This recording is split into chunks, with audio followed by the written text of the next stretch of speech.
Now in our next session we mention the very famous, the wife which we know so much about, our mother Aisha binti Abi Bakr radiyallahu anhum ajma'een. Our mother Aisha radiyallahu anha. So our mother Aisha, we mentioned that initially Khawla was the one that came and suggested to the Rasulullah sallallahu alaihi wasallam, either marry Sauda or Aisha, the daughter of Abu Bakr, is ready for marriage. Choose of the two of them. And initially the Prophet sallallahu alaihi wasallam said, Aisha, she's not the right person for me. I want to marry Sauda.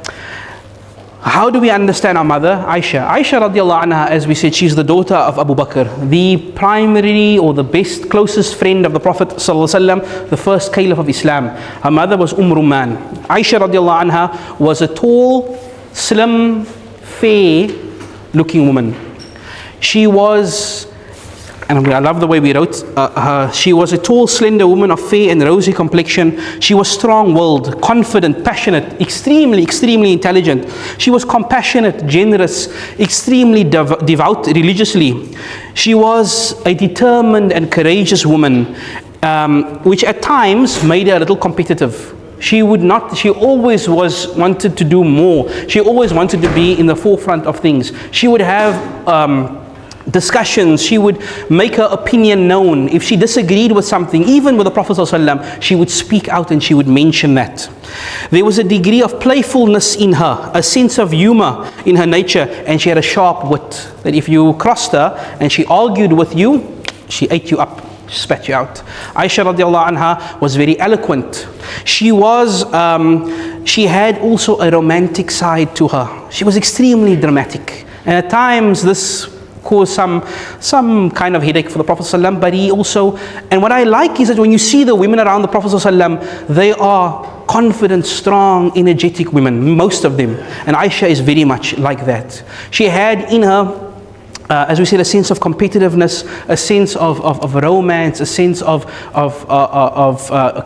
intimacy with the Prophet ﷺ, and she was not scared to share that side. She would speak about this very openly and publicly, and that gave us an insight as to their married life. The Prophet ﷺ was romantic with all his wives, but many of them kept that side of their relationship private. They didn't mention it. Aisha, we have lots of hadith about how the Prophet ﷺ was as a husband, and that's what's very beautiful from her. Without a doubt, we know that she is by far the greatest female scholar of this ummah.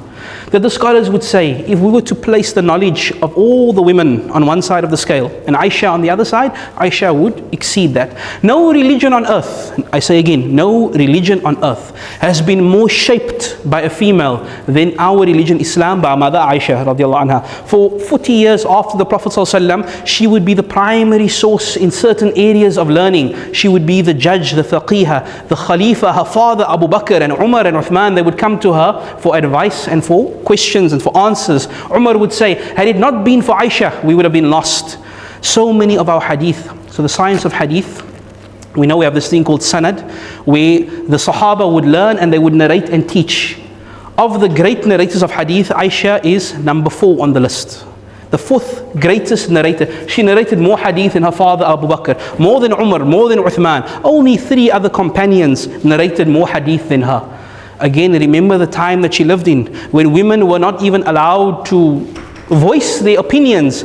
She gives over deen from Allah subhanahu wa ta'ala, we get from our mother Aisha.